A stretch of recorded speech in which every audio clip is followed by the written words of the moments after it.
Hello बच्चों, आज हम क्लास 5 का चैप्टर 17 पढ़ेंगे जिसमें प्रतिभावान कवि के बारे में दिया गया है। प्रतिभावान का मतलब होता है बहुत ज़्यादा विद्वान और कवि मतलब जो कविताएं लिखता है। तो हम आज बहुत विद्वान महान लेखक और कवि की बात कर रहे हैं जिनका नाम था अमीर खुसरो। इस चित्र में आप देख रहे हैं ये अमीर खुसरो हैं जो घोड़े पर बैठे हुए हैं और ये 4 पनिहारन स्त्रियां हैं। पनिहारिन का मतलब होता है पानी भरने वाली। तो गांव की औरतें पुराने ज़माने में सबके घरों में नल नहीं होता था तो वे कुएं पर पानी भरने आया करती थी। तो इस कहानी में आज हम अमीर खुसरो के बारे में जानेंगे। गर्मी, धूप और प्यास से व्याकुल एक घुड़सवार पानी पीने के लिए कुएं पर पहुंचा। घुड़सवार का मतलब होता है घोड़े पर सवार, घोड़े की सवारी करने वाला, यानी घोड़े पर चलने वाला। तो गर्मी और धूप और प्यास से, गर्मी के मौसम में हम अगर थोड़ी दूर चलें तो हम व्याकुल हो जाते हैं और हमें प्यास लग जाती है। तो वैसे ही उस घुड़सवार को प्यास लगी। उसने सामने कुआं देखा, वहाँ स्त्रियों को देखा तो वो उन स्त्रियों से पानी मांगा। वहाँ पानी भरने वाली एक पनिहारिन बोली, यानी एक स्त्री बोली कि घुड़सवार, वो तो उनका नाम नहीं जानती थी न पहचानती थी, बोली घुड़सवार पानी तब मिलेगा, पहले कविता सुनाओ। घुड़सवार चौंक गया, कहा कविता? घुड़सवार ने पूछा कैसी कविता सुनोगी? वहाँ 4 पनिहारिनें थी, चारों की पसंद बिल्कुल अलग अलग थी। एक बोली खीर पर कविता सुनाओ, दूसरी ने कहा नहीं चरखे पर, तभी तीसरी बोली नहीं कुत्ते पर, और चौथी ने फौरन उसकी बात काटी और कहा नहीं नहीं ढोल पर सुनाओ। चारों की फरमाइशें अलग अलग थी। अब घुड़सवार तो चक्कर में पड़ गया, उसे प्यास भी लगी थी। अब 4 कविताएं सुनाने लगता तो बहुत देर हो जाती। बस उसने कुछ सोचा और मुस्कुराया और बोला अजीब बात है, 4 फरमाइशें, पर कोई बात नहीं, तुम चारों की अपनी अपनी पसंद की कविता एक साथ सुनो। ये इतने महान थे, विद्वान थे कि तुरंत इन्होंने कविता बना ली और चारों की पसंद की कविता एक साथ बना ली और उन्होंने ये प्यारी सी कविता सुनाई। खीर पकाई जतन से, चरखा दिया चला, आया कुत्ता खा गया, तू बैठी ढोल बजा, ला पानी पिला। सभी जो पनिहारिनें थी वो सुनकर, कविता सुनकर चौंक गई और बहुत प्रसन्न यानी बहुत खुश भी हुई, क्योंकि चारों की पसंद की उसने कविता बना दी थी। खीर की कविता, चरखा की, कुत्ता की और ढोल की। तो सभी चारों जो वाक्यांश हैं इनको जोड़कर एक सुंदर सी कविता बन गई। चारों पनिहारिन बहुत खुश हुई और उन्होंने उस घुड़सवार को पानी पिलाया और वह अपने रास्ते चला गया। लेकिन बच्चों, आपने इस घटना को सुनने के बाद सोचा कि आखिर वो घुड़सवार कौन था? कौन था वह विचित्र कवि, यानी अजीब तरह का वो कवि कौन था जो तुरंत झट से ऐसी कविता बना दी? इस कवि का नाम था अमीर खुसरो। इनका असली नाम था ख्वाजा अबुल हसन। इनके पिता का नाम था अमीर सैफुद्दीन महमूद और उनका जन्म हुआ था सन 1253 ईस्वी में। ये दिल्ली में रहते थे, दिल्ली में इनका जन्म हुआ था। खुसरो अरबी, फारसी, तुर्की और हिंदी भाषाओं के विद्वान थे।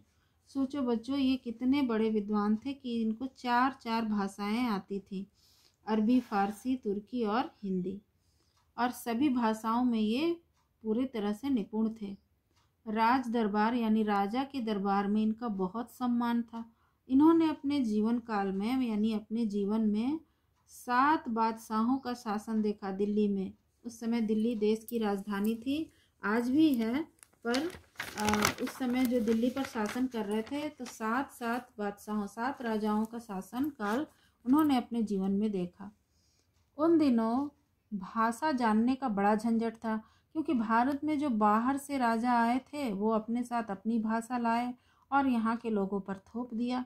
पर यहाँ भारत में रहने वाले हिंदू ना अरबी समझते थे ना फारसी भाषा जानते थे, तो उनको कोई भी बात कहने में बड़ी कठिनाई होती थी और मुस्लिमों के साथ भी यही समस्या थी। वो हिंदी सीखने में उनको बड़ा दिक्कत होता था।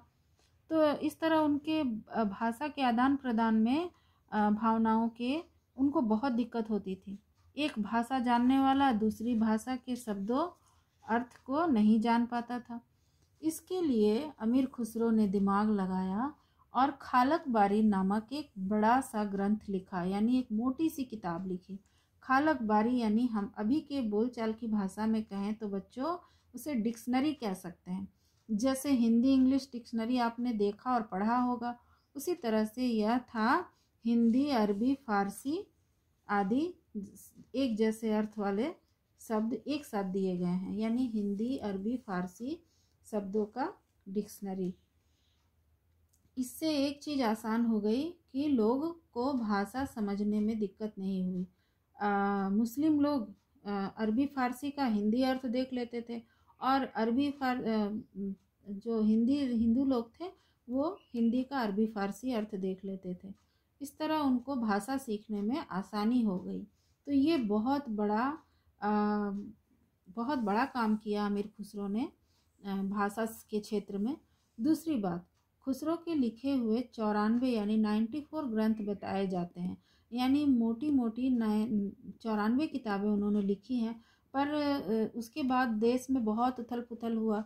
इस वजह से उनकी कलाकृतियाँ जो थी, उनके जो किताब थे ग्रंथ थे वो नष्ट हो गए और अभी तो फिलहाल बहुत कम रचनाएं ही बच पाई हैं।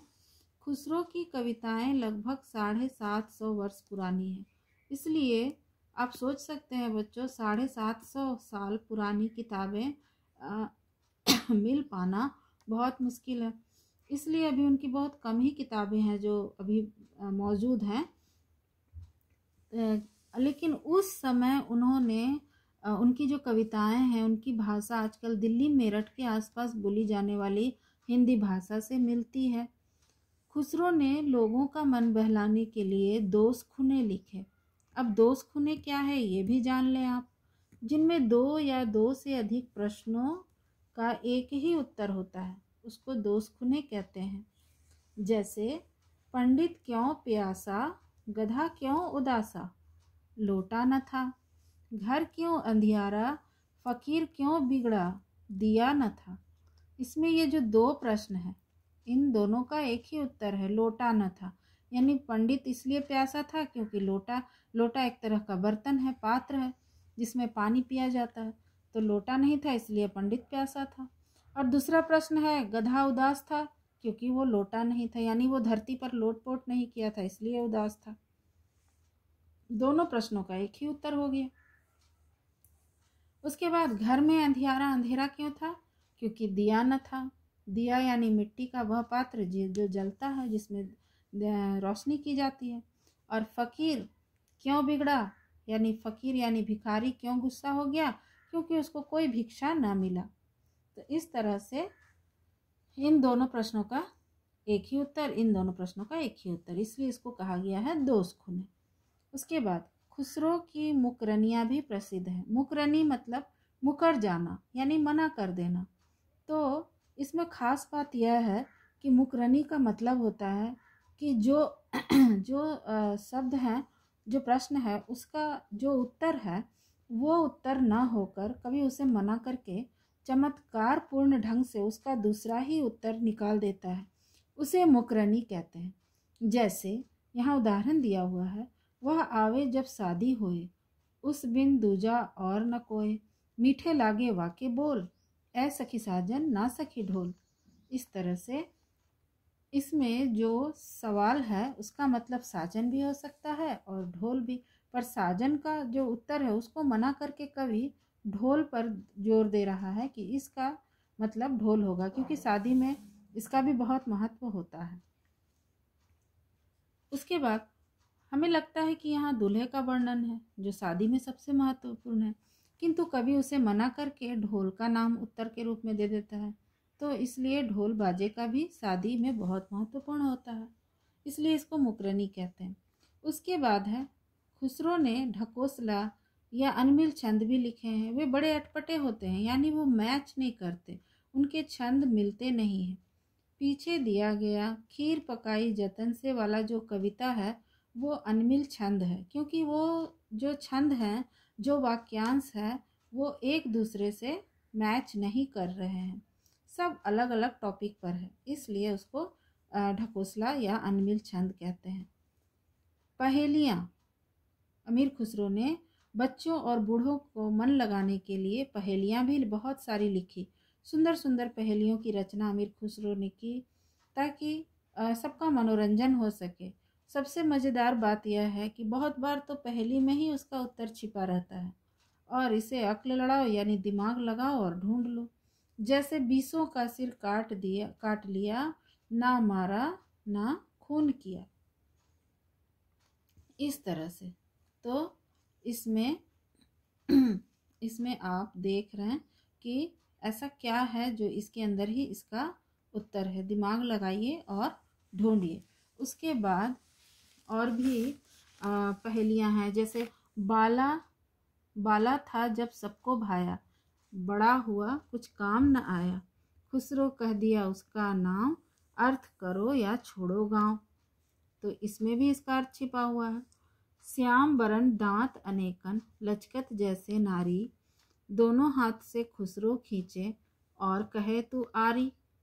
इसमें भी इसका उत्तर छिपा हुआ है, आरी, क्योंकि वो काले रंग का होता है, उसके दांत बहुत से होते हैं, इस तरह से।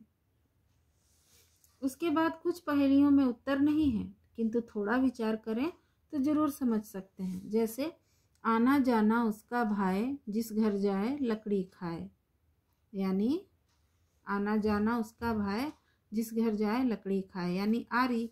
आरी आती है जाती है और लकड़ी को खाती है। खेत में उपजे सब कुछ खाए, सब कोई खाए, घर में उपजे घर खा जाए, यानी फूट एक तरह का अनाज है जो खेत में उपजता है तो सब कोई उसको खाता है, पर अगर घर में फूट हो जाए तो घर को ही ख़त्म कर देता है। धूपों से वह पैदा हुए, छाँव देख मुरझाए, एरी सखी मैं तुझसे पूछूं, हवा लगे मरी जाए, यानी पसीना। एक थाल मोती से भरा, सबके सिर पर औंधा धरा, चारों ओर वह थाली फिरे, मोती उससे एक न गिरे, यानी आसमान। आसमान में बहुत सारे तारे मोतियों की तरह होते हैं जो कभी नहीं गिरते।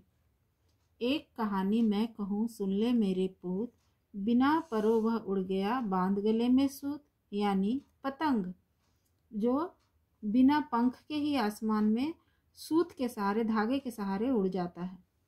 दाना इसे दांत और उस पर लगता नहीं कोई, सब उसको भुनाते हैं पर खाता नहीं कोई, यानी पैसा। इस तरह से सभी पहेलियों के उत्तर मैंने बता दिए बच्चों। खुसरो ने हिंदी के अलावा फारसी में भी श्रेष्ठ ग्रंथ लिखे हैं, यानी महान ग्रंथ लिखे हैं, क्योंकि वह अरबी फारसी के भी बहुत बड़े विद्वान थे। उसके अलावा उनके अंदर और भी बहुत सारे गुण थे, जैसे वो गायन वादन यानी गाने बजाने में भी एक्सपर्ट थे, निपुण थे। साथ ही विनोद प्रिय यानी मजाकिया स्वभाव के, और सभा चतुर यानी बहुत चतुर चालाक दरबारी थे, मतलब हाजिर जवाब भी थे, हर बात का जवाब था उनके पास। वे हज़रत निज़ामुद्दीन औलिया के योग्य शिष्य थे, यानी वो एक महान संत हज़रत निज़ामुद्दीन औलिया, जिनकी दरगाह अभी दिल्ली में है, उनके बहुत बड़े शिष्य थे, स्टूडेंट थे। खुसरो की मृत्यु 1325 ईस्वी में हुई, यानी उनकी वो 1325 में उनका डेथ हो गया, और उनका भी दरगाह यानी उनका कब्र निज़ामुद्दीन साहब की दरगाह के बगल में ही बनाई गई, क्योंकि वो उनके गुरु थे, उनकी इच्छा थी कि उनकी दरगाह उनके बगल में बनाई जाए। खुसरो बहुमुखी प्रतिभा के धनी थे, इसलिए उनका नाम सदा अमर रहेगा। बहुमुखी प्रतिभा यानी उनके अंदर बहुत सारे गुण थे, वो गाने बजाने में निपुण थे, वो खड़ी बोली में सबसे पहले कविता लिखने वालों में से एक थे, इसलिए उनके अंदर बहुत कुछ था, बहुत कुछ वो जानते थे, इसलिए वो ड्राइंग पेंटिंग भी अच्छा जानते थे बच्चों। तो ऐसे व्यक्ति का नाम तो सदा अमर रहना ही चाहिए। धन्यवाद।